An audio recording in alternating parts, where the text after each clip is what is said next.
Welcome to Triangle BNI. Today's show is brought to you by Oak City Tech. We talk all the time, folks, about how loud and crowded the digital world is. So you need professionals like the folks at Oak City Tech to help you get your message to your current clients and, more importantly, future clients. So if you go to oakcitytech.com, tell them what you're looking for. I know Drago and his team will be able to help you. Hi, everybody. My name is Mike Manning. Each week on Triangle BNI, we bring you a local small business success story. If you are not familiar with BNI, it is Business Networking International, the world's largest networking organization. Our little slice of heaven here in the Triangle is Raleigh, Durham, and Chapel Hill. We have 31 chapters and about 520-ish members each week getting together, and our goal is to help everybody else grow their business. And today we're moving a little bit south to our friends in Fayetteville. The Hall of Famers chapter, Libby Woolcock, who is the vice president, incoming vice president as of 2 days ago. We'll talk about that in a minute. She is with the group. It's Hall of Famers. So if you want to understand the humor in that group, it's FAYMERS. And they meet Thursday mornings at 8 a.m. online. Libby, how are you today? I'm fabulous. Survived the storm and everything over the weekend? We did, All right. thankfully. All right. So Libby is with Comparion Insurance. They are a Liberty Mutual company. So it's actually perfect timing that we have you on, and we'll get into that in just a minute. Your chapter is one of the few that decided to stay on Zoom. Why was that, and how's it going so far? It worked for us. So it's going great. We are growing. We are actively still passing business. We are moving and shaking. So it's going great for us. We still do our socials in person, where we meet, once a month or so in person and rub elbows and kiss babies, because we're still having babies. We had a new baby that was born in our chapter just this month. We are excited to meet him. But we are still meeting every week on Zoom, and it works for us really well, I think. I get on quite a few Zoom calls for different reasons, and your chapter, and I've told you guys this publicly, I'm amazed at the way you can get 28 plus people involved in a conversation in open networking. I was just amazed by it the first time on there. I get it now, having been on a few, but your group, I mean, everybody's jumping in with a comment or a shot about this topic of the day. I always laugh about it because I always say I feel like we look like the Muppet, on Zoom screen. And I'll say I'm relatively new to this chapter. This chapter has been around for, I don't know, 15 years at least. And I jumped in this last year, and they welcomed me with open arms. That was one of the reasons why I said, this is my chapter, right? This is the one I need to be in, because the cohesiveness of this chapter and the family feel of this chapter is, you walk in, you just know that you have a group of people here who want to be here, who want to support each other's businesses, and who want to work with and for each other. And I think that that's part of what makes our group so unique and makes it work so well. What made you get into BNI, and why that group? What clicked there? Initially, I started at BNI in Kentucky. I'm a military spouse. And so I started and founded a chapter in Kentucky when we were stationed at Fort Knox.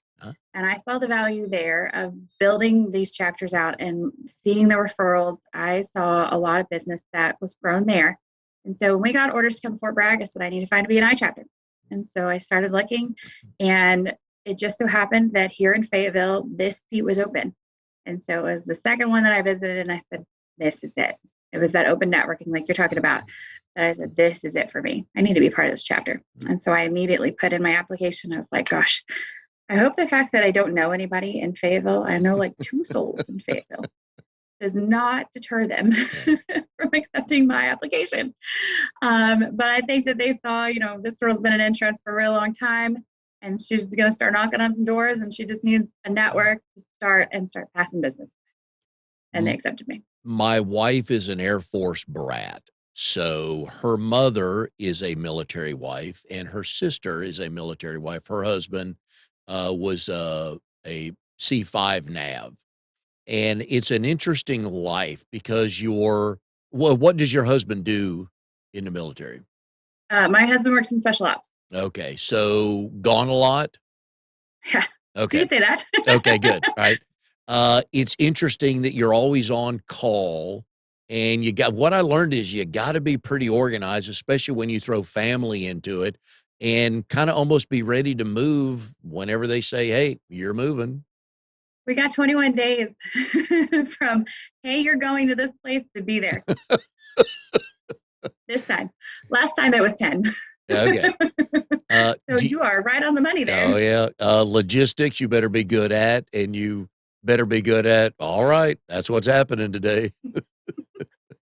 So, Yes. you knew that going into it when you met Chris, right? No, Ah, no. ah. I met my husband when I was 12 years old. And we actually did start dating when I was 12 years old. We dated for 3 months and he dropped the L word. And I was like, oh, I am not prepared for this. And so I broke up with him. And then about 2 years later, we were like, oh, I think I like you again. Yeah, yeah. Mind you, I was in high school at that point, There you go. the sophomore, and Right. yeah, same thing. Dated him again for 3 months. And he was like, hey, I think I love you. And I was like, I am not prepared for this. And so I broke up with him. And then a couple years later, I got a new phone and I get a text message. Hey, what's up? I'm like, Who what dis? everybody does. New phone, who dis, right? And he says, it's Chris. How many Chris's do you know? Yeah, yeah. Well, like a bajillion. Okay. So I'm like, as soon as I send back Chris who, I'm in the living room with my mom and I'm like, oh my God, it's Chris Woolcock. And I get back Woolcock. I'm like, oh. Oh, that Next yeah, thing I know, we're yeah. out on a date and the rest is history. There you go. So how many places have you lived in? We lived in Houston and then Lowell and now Fort Alright, and do you have any Um, idea how long you'll be here? we should be here for the rest of his career, Oh, ideally. good, okay, alright. Yeah. But when we got married, he was not a soldier. He Ah. decided 5 years into our marriage that this was his calling. I had a 4-month-old at home and he texted me and said, I think I want to join the army. Yeah, I was like, you think you want to what? What? And next thing I know, yeah. he's swearing in and joining the army. Mhm. No, he had my full support, obviously. Good, And it's been one of the best decisions we've ever made for his career and our family. good. And it's been a fabulous ride, but it was definitely not something that when I said my vows that I was like, Mm, yeah, this is going to be a part of our marriage. And it's going to be a part of our lives. why not? Getting back to the insurance world, your industry is one of those, insurance, blah, blah, blah, stuff, whatever. I got it. I have no idea what I've got until you know you need it, which is kind of when a big old storm comes through, whether it's a hurricane or the aftermath of. What Okay, now we've had one come through the area. What do we now need to make sure we have in our policy should another one come through? I think at this point, we need to make sure that your home insurance has the right rebuild cost. That's the first thing I look at when people ask me to check their insurance policies for their homes. Do you have enough insurance? Or do you have the right amount? So I always call it the Goldilocks method. Not too hot, not too cold, just right, right? Not too much, not too little, just right. And the reason for that is because you don't want to be paying for insurance that you're never going to be able to use. That's having too much. And you don't want to have too little because then you won't have enough to rebuild your home at a total loss. The other thing is you want to look and make sure that you have a policy that's called an open peril policy. Perils are things that cause damage to your home. Think about lightning, hail, hurricanes, fire, those types of things. An open peril policy is one that is going to cover everything that could ever happen to your house, with the exception of the regular exclusions. Those are things like flood, earthquake, war, neglect, wear and tear, those types of things. Most policies will exclude specific things on them, and they're usually a short list if you have an open peril policy. The other thing is you want to make sure that you have what's called replacement cost coverage on your policy. Yep. And that pays to replace whatever was damaged to the same like, kind, and quality that it was before. When I talk about this particular coverage, I oftentimes use my Instant Pot because I will say I am an Instant Pot aficionado chef. Okay. If you want to come to my house and you want to eat dinner, it's probably coming out of an Instant Pot. And if it's not coming out of an Instant Pot, it's coming out of an air fryer, because that's the only way I'm getting dinner on the table. I'm a working mom. I'm Yep. busy. That's Yep. how it's happening. And so to say that my Instant Pot has seen better days would be an understatement. Okay. And when you go and you have a claim on these things, the insurance companies will usually come in and pay what's called actual cash value. And that's going to be like what it would cost at a garage sale, what it's worth right now after you used it and you've banged it up and you've made like God knows how many pots of mac and cheese in it, right? Those Instant Pots are usually like $120. They're not cheap. But in the way that mine sits right now, somebody might pay me $20 for it because it's seen better days. You want the replacement cost, because I need Amazon to come bring me one tomorrow or my family's going to starve. That's going to cost $120. Okay. The difference between those two is the replacement cost. Buy that endorsement. Yeah. That's a big difference after you've paid your deductible. You don't want to pay your deductible and then have to go buy and pay that gap between actual cash value and replacement cost. Should we walk through our house and video what we own, everything, or just make a list of TVs and jewelry and things like that? How do we track all this? If you know a storm is coming, like we knew Hurricane Ian was coming, I do recommend, go videotape everything, get the serial numbers, take an inventory of everything that you can. Are we going to do that on the regular? No. You're not going to say, oh, I bought this new shirt and I need to take an inventory of that. I just had a birthday party. Let's take an inventory of all my gifts. That's strange. But, we generally have an idea of the big basic things in our home. When you have a large claim where everything is gone and you have to replace every single thing in your home, that's where it gets very difficult to remember. I had a cheese grater. I had, this toothbrush. I had all of these iPhone cables, right? Those are things that go unnoticed until you're like, oh, I needed to replace that. And so, yes, having a video of everything in your home is helpful. But at the end of the day, if you have a complete and total loss, a lot of times they just cut the check for policy limits, so that you can just go out and rebuy it. Yeah.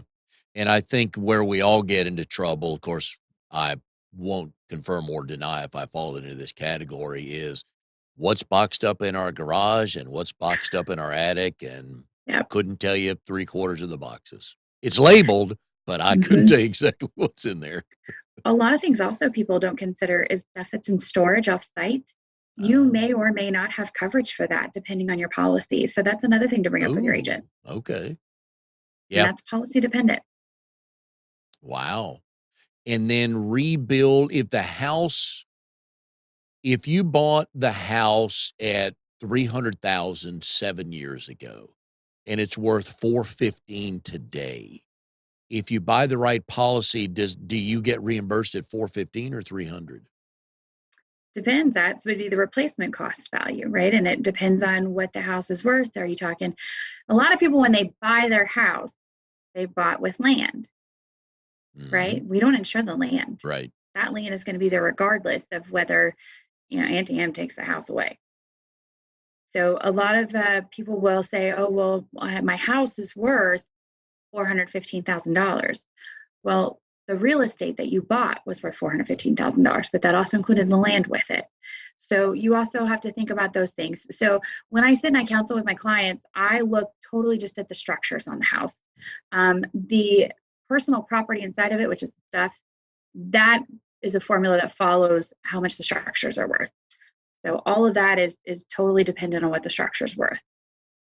But if it costs $415 to rebuild the house tomorrow, is that what you get? Am I asking this question right?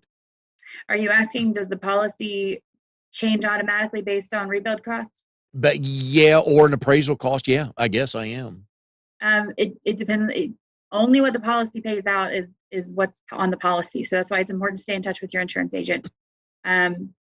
If you have $350,000 on the policy, but your house actually costs $450 to rebuild, okay, you're only getting $350. Gotcha.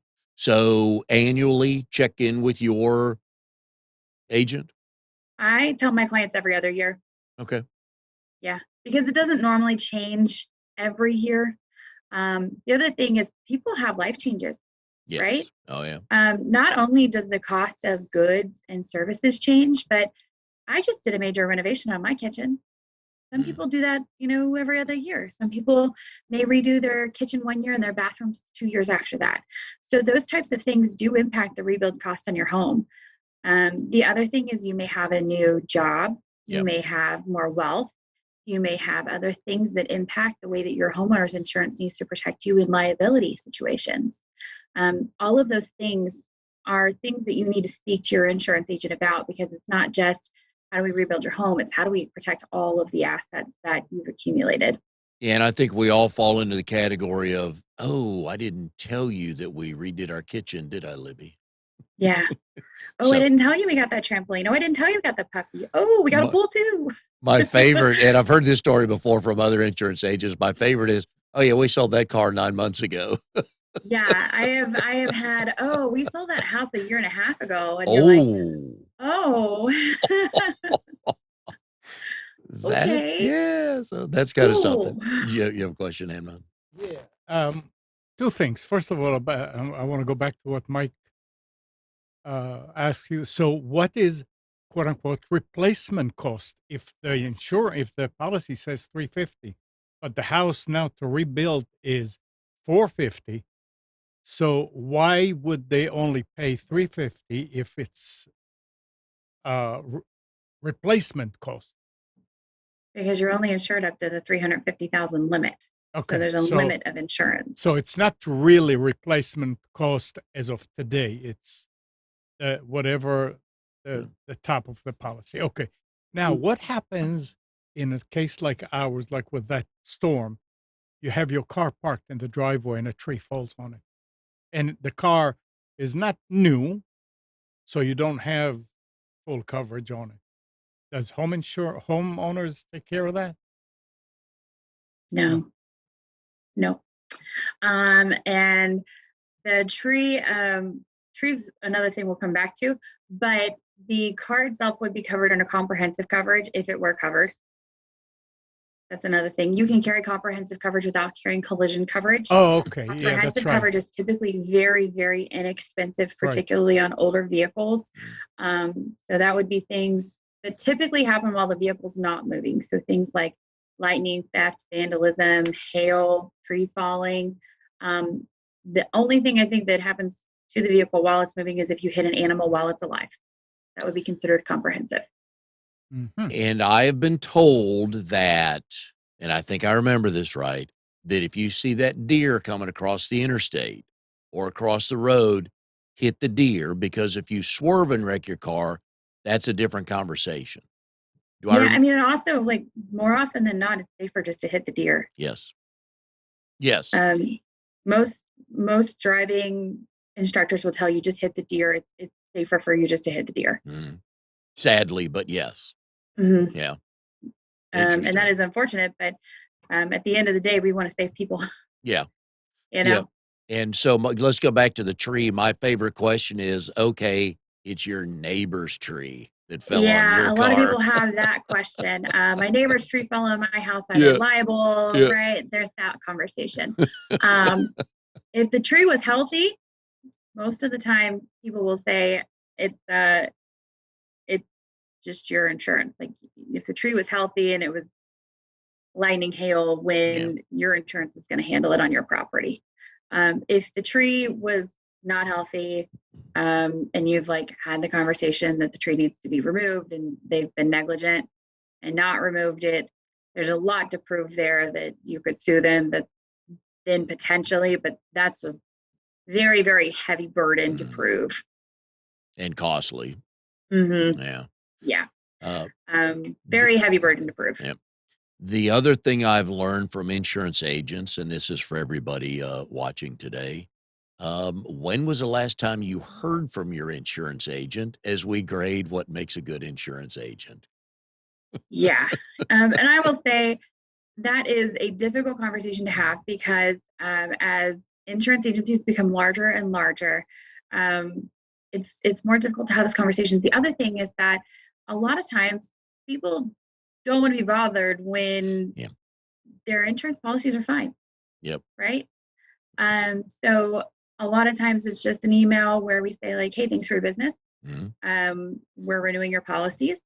Some people really don't want to hear from us unless there's a problem. Yeah, but what Uh, I like is the email just to it makes me stop and think, did we add anything? mhm, Or did we, you know, or did we sell anything? So I don't mind the email because I see the header pop up. It's like, all right, no, same cars, same house, same, and just kind of makes us go through a mental checklist. So from that standpoint, I'm right. okay with that. Right. And in my agency, when we have renewals, I send out an email that says, hey, your policy is coming up for renewal. Here's a checklist. Have you had any of these changes in the Yeah. last year? If you have, please send them back to me. And if you need to have a renewal review with me, here's some time that you can schedule for it. And we do that with my agency. I will say probably 90% of my clients don't schedule time to review their policies just because they don't need to make any changes, but the option's always there. Well, and we see the new kitchen every day, and after a while, we're used to seeing it as part of life, And and it's we not new. forget, right? But and then we forget to tell. It's like, oh gosh, Mhm. that's right, we did do that. I forgot, Right. because Right. throw in kids, 2 jobs, this, that, or the other, COVID, stuff like that. You're like, oh yeah, that's right, we forgot to tell you. Right. And then you're like, oh, well, the puppy, he's fine. He's not a puppy anymore. Yeah. And we got through the stage where he's eating everybody's shoes. Maybe we don't need to insure him anymore. Yep. And I've had a couple of insurance agents on, and I see if I phrase this question the correct way without getting you in trouble on anything.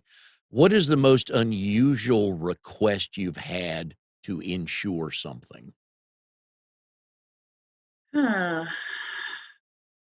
I guess the most unusual one, I have been able to insure a Super Bowl ring. That was pretty cool. A Super Bowl ring. Yeah, that was cool. That's my coolest story that I've not been able to do again. Whose ring? I don't get to share that. Nice. I like it. I'm good with that. That's cool. I Now, mean, it's unusual, right? Like you don't yeah. get to do that very often. Now, so was there a lot of homework you had to do on that for comps? No, because they actually do give an appraisal with the ring. Oh, So that was nice. very easy to do, but I was shocked because I was like, you don't have this insured? Yeah. The smart ones do. Yeah. Oh, very He was like, cool. no, I don't have this insured. I probably ought to. And I was like, yeah. Yeah, yeah, that's kinda yeah, yeah. You want that replaced if something happens, yes. Oh, very cool, I like that. Alright, so you and I share a number of connections to the state of Texas. So, I'm gonna start with you got your Bachelor of Art degree in marketing at Texas State. Yes. Beat him Now, up. I'm gonna take issue with that because my wife went to Southwest Texas State. Well, she must have partied a little more than I did. Well, she was there a little bit before you were too, and yes, she did party a great bit there because it was a good school. For those who don't know, it's in San Marcos, Texas. My wife graduated just about an hour or so earlier than you did, Libby. We'll just leave it at that, okay? And it was Southwest Texas, and they later was that in the 2000s or It the was in late the 90s? 2000s. Okay, when they Yes. changed it to Texas State, I guess they thought if we need to get a direction off of our name so people will take us more serious, but she refuses to call it Texas State. So, Yes. There is a yep. heel digging that goes on with Southwest Texas grad. Yes. Because yeah, I understand. I would Mhm. be upset about it too. Yeah. Yeah. And I can it's in San Marcos, Texas, between San Antonio and Austin. It's in the foothills. And yes, there are hills in Texas. I did not know that till I moved there. It's the hill country. It is, yeah, excuse me, the hill country, and it is beautiful there. Now, my wife also tells me you can tell a senior co-ed at Southwest Texas State because the size of her calves, because you walk so much up and down It's hills. accurate. And Amnon's laughing, but a woman told me that, so I'm repeating only what a woman told me. Okay, I will share a story with you that she will laugh at this. I had a class in I guess my junior year of school, that I had to take Spanish for my foreign language, and it was in the education building. And I was at the bottom of the education building, and my class was on the third floor of the education building. And I had to go from the education building all the way across campus to the business building. And from the bottom of the education building to the top of the education building was 3 floors. Okay. And I did not realize this, but I was going up the hill to get to like across campus. Mm-hmm. There was an elevator that you could take from the bottom to the top of the education building, and it would take you those 3 floors. But I was going up the hill the entire semester to get across the floors. So that, yes, I had great calves because I was walking that hill Yeah. every Yep. single, like, 3 times a week. Yep. Oh, yeah. Yeah. She loved going to school there. She had a blast. And it is in a beautiful part of the country. It's got a special place in my soul. Yep. I'm sure she shares it. Oh, yeah. Yeah. And her sister ended up going there, which is where her sister met her husband. And then their oldest daughter went there. So many connections to Southwest Texas State. You went on to get your MBA at University of Houston in Victoria. Mm-hmm. I know very little about that school. How did you end up there? So I ended up, my dad was a vet, and he had benefits that he passed on to me for education. And he called me and he said, "Hey, I just figured out that I can give you a master's degree if you want to go get it. But here's the catch: you have to get it before you turn 26." Oh, no pressure there. 25. Oh. Oh, you got it in 1 year? Impressive. So I called around and I said, "Okay, well, who will enroll me now? And how can I get this?" And so what the Army did not pay for, Liberty Mutual did. And so I took an entire master's degree in a year. And University of Houston Victoria was able to allow me to take the coursework at such a warp speed to finish the MBA in literally 13 months. Well, that was an intense year, wasn't it? Yes. Thank God for my husband and my housekeeper. Yeah. Yeah. Was this online? Some of it was, and then some of it was also face-to-face. Where were you guys living at the time? We were in Houston at the time, in Sugar Land. So I worked in Liberty Mutual in Sugar Land. And so sometimes I would go right after work to my face-to-face classes. Mm-hmm. And I would also get up at like 4:00 in the morning and take classes. And then I would do a work on my lunch break. And I also was promoted that year. So it was a very busy year in the Woolcock household.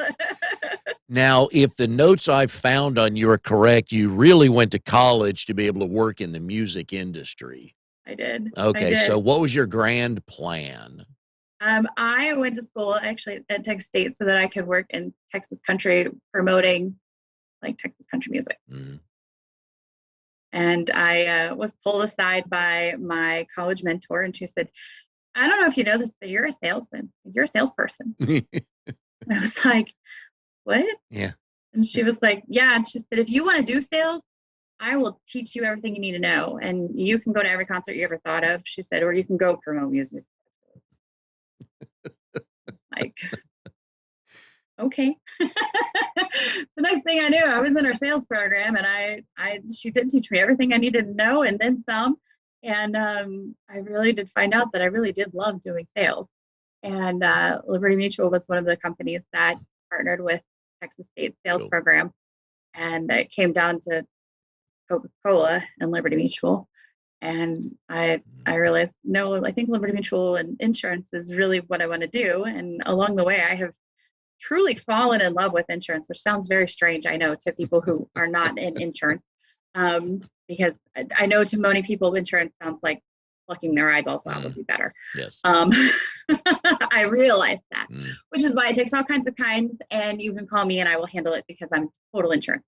And that's exactly what we want from our insurance people is, can you just fix this or add this or make, so I like that. Total geek over it. There you go. Hey, that's who we want on our side. Then, all right, let's go back to country music concerts. What was the first one you went to? My very first country music concert was LeAnn Rimes when I was 4 years old. Nice. Okay. What do you remember of that? Not a whole lot. Okay. You remember the going? Next one that I went to was Reba McEntire, and I remember all of that. She wore 13 different outfits. Oh, nice. Okay. All right. And what's the best concert you've ever been to? Hands down, George Strait. Yeah.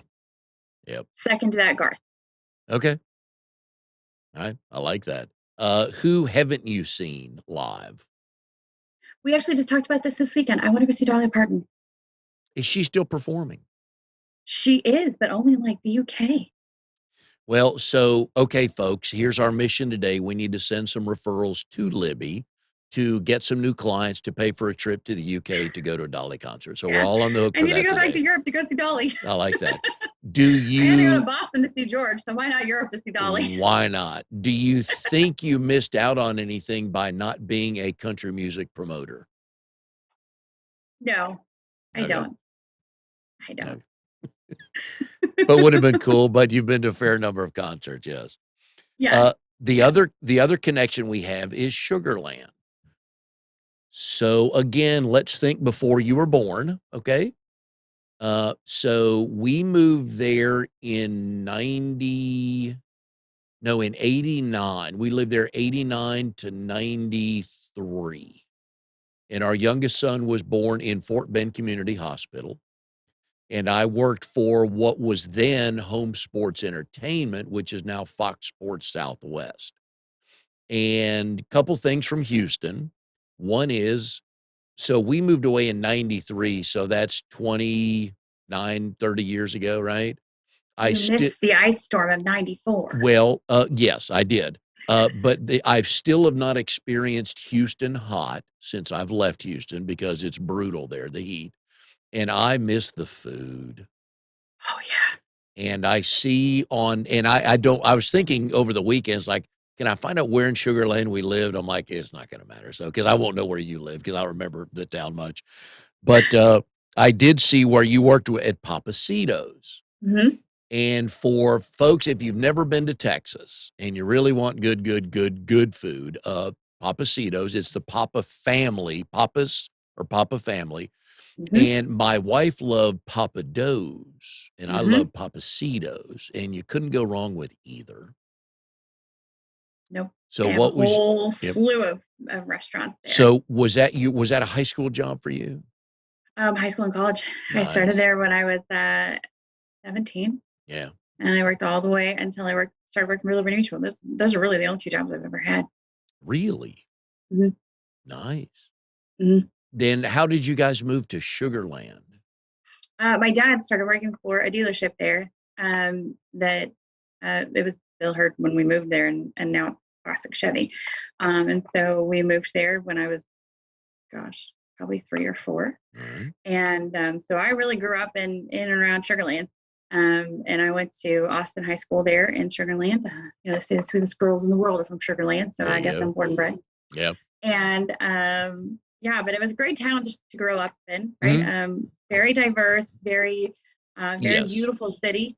I loved growing up there, and I have very fond memories there. It's changed a lot, just like you said. It's grown a lot. Yeah. Like there's a baseball team there now. There is, yeah. Yeah. It's huge. And I grow back and I'm like, okay, I know my way around, but everything's a little bit different. Yep. Being gone for 5 years, so it's all grown up a little bit, but the people are still fabulous. And I have wonderful family still there, and friends that are still there that we get to go visit. But it's still a beautiful little town, and I can't say enough about it. I really loved it. Yeah, I think the neighborhood we lived in was at the time zone for Fort Bend. Now things changed, and we had a 4-year-old and a newborn, so it would have been a while. But I did love Houston. I moved to Texas, single, and left with a wife and 2 sons. So very, very connected to the state of Texas. I loved it. Your wife sounds fabulous. Oh, I'm yeah. just saying, Yep. Texas State alumni, Yeah. Texas woman. I know. Yeah. I know. Yeah. I outkicked my coverage, as they say. But yes, but thankfully I got a job in Austin because we met and got married in Austin. And she got there a year before I did. She graduated college and had been working in Austin for a year. And I got a job at the University of Texas, and we met about a year and a half later, running in the same crowd and never been in the same place. And yeah, so it was good to go from that moment on. So I do like that. So Libby, are you named after anybody? My mom and my dad chose my name. My legal name is Elizabeth with an S, not a Z.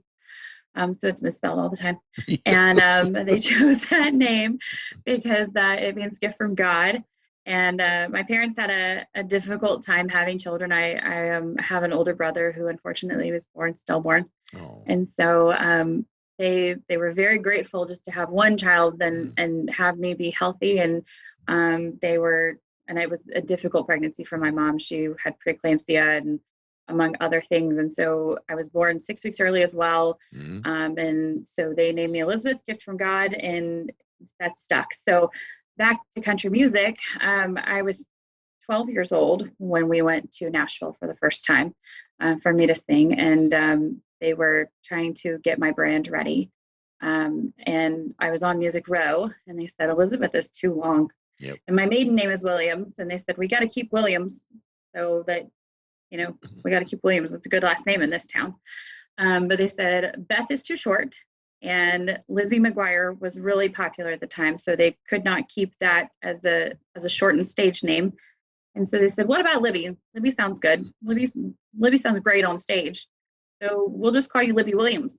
And that'll be your name from here on out. Wow. So at 12 years old, I went from Elizabeth down to Libby, and it stuck. How close were you to, if you had a contract, how close were you to being a singer? I did a lot of demo work in Nashville. And so I won't say that I was like knocking on any doors or anything crazy, but I was trying to knock on doors. I was getting there. And I was doing a lot of work up there, but it was ultimately something that I found out was not what I wanted to do. I enjoyed the business part more than I enjoyed being the product. And so I realized that I wanted to sell the product. I didn't want to be the product. And I walked away, and I never went back.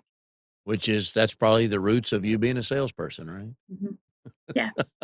Do you sing much these days? I do in church. That's cool. about it. All right.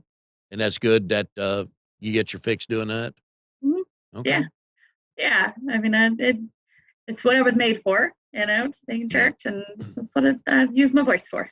Is that why you're a fan of reality shows? Do you watch the music shows and just grade everybody like Simon Cowell does? No. Because I know the background of how they work. I don't. And I will say I was chosen to be on Star Search the very last season before it was canceled. Wow. And so that's the one where I'm like, this is just all strange how this all works out. Nice. That would have been interesting. Where was that? Was that being filmed out in LA? I was, yeah. Ooh. Yeah. So did you sing around Sugar Land? I did. What kind I of sang all around Texas. Okay. What kind of cool places did you end up singing at? The coolest one I think was Johnny High's Opry. So there's this Opry circuit in Texas, which is actually a really cool like circuit that you get to know when you're there. It's invite only out there. So when you get to a certain place, your name is kind of known, and you get invited to these different places. And the names that had been invited to that Opry were like Miranda Lambert and Casey Musgraves, and a couple of different ones that at that point were really up and coming. And Miranda Lambert had just hit the scene. And so when I got invited to that one, I was like, ooh, this is cool. I feel cool. God, I can imagine you being in the tabloids on your third marriage and us reading about you and go, who is this woman and why 3 times? Why is she such a mess? Who knows? It could have been you, right, Libby? It could have been me.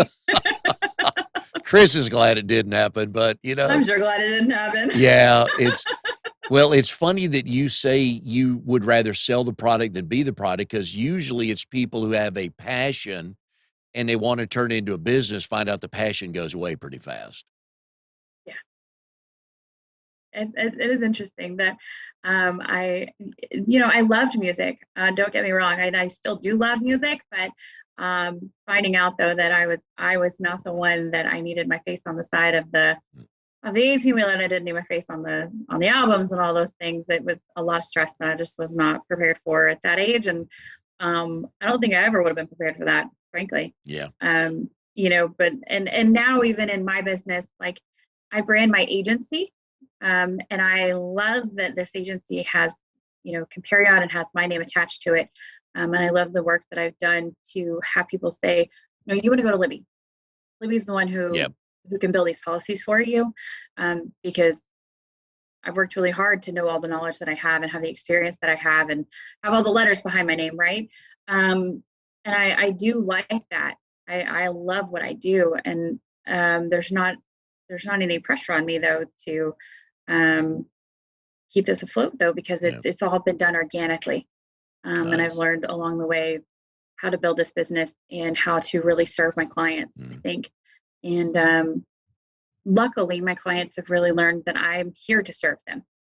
Yep. No, and I like just keep that. coming back.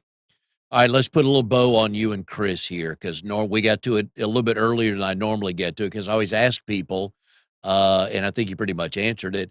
How did you meet your spouse? And you both tell the story the same way. So would Chris tell it the same way that he dropped the L word and you kept breaking up with him? He's a little bit more dramatic about it than I am, but yes. What makes him more dramatic about it? Does it still bother him to this day? He's like, and then she broke up with me. And he's like, and then the third time, I wasn't going to tell her. I wasn't going to say anything. Yeah. And he's right. He wasn't. He was like, no, I'm not saying it. I'm not saying it. I learned my lesson. Yeah. Not till I see you at the altar will I tell you I love you, so honey. The third time I had to do it. And I will say this, the third time around 3 months, which is around the time that like, I always was like, nope. He was like, why don't we go see my parents? Well, his parents were living in the United Kingdom at the time. Oh. Okay. So I had to hop on a plane and cross an ocean to go see his parents. And I, of course, had met them, but I had never spent like that much time. And they're fabulous people and I adore them. But when you're 19 years old and I don't think I might have been 18 years old, but when you're crossing an ocean to go spend 2 weeks with people, and you're like, okay, this is either going to be really good or really bad. Thankfully, it was really good. So you guys met when you were 12. What grade is that? 6th grade? I was in 7th grade and 7th grade. 9th grade, and I was the middle schooler dating the high schooler. It was scandalous. You were made for country music right there. You were scandalous long before you were popular. Yeah. It was scandalous. Wow. Yeah. All right. So the first real date was where? At the movie theater. We went and saw The Ring. Oh, jeez. Tell me, you at least held hands in the theater, right? Oh, yeah. Okay. All right. Because I was scared. Oh, yeah. Okay. All right. And when did you know this was going to work out and this was a good thing? When I was 20 years old and I was like, this is Chris Woolcock when he texted me. Yeah. Hey, he gets a point. He gets a point for finding you, doesn't he? Right. Yeah. He surely gets a point for tenacity and resilience. Oh, yeah.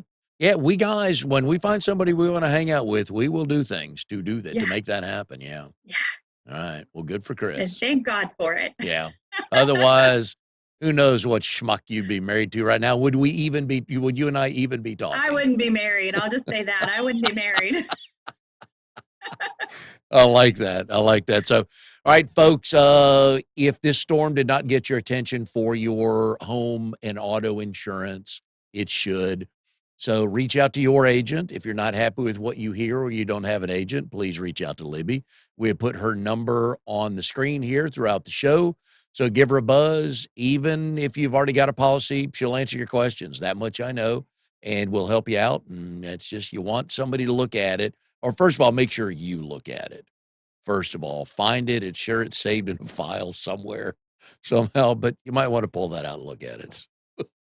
So that's their homework assignment for the week, right, Libby? Yeah, find it. Yeah. That's all you need to do. Just find it. That's the first thing. Yeah, okay. And then step number 2 for the weekend is look at it. Call me. Yes, there you go. And call Libby. So, Libby, it's been a blast. Love the stories. I did not see this country music singer story coming about, but that's why I love this show, because I learn something new every week. So, anyways, I've enjoyed having you on the show. Good luck with the insurance world and your chapter of the Hall of Famers. And, folks, you don't need to be in Fayetteville to come visit this chapter. It is Zoom only. every Thursday morning at 8 a.m. So if you want to meet a fun bunch of folks and get some business done, please join her Hall of Famers chapter. And Libby, I think I'll either see you guys this week or next week on Zoom on my visit. Yes, sir. All right. And we'll see everybody next time on Triangle BNI.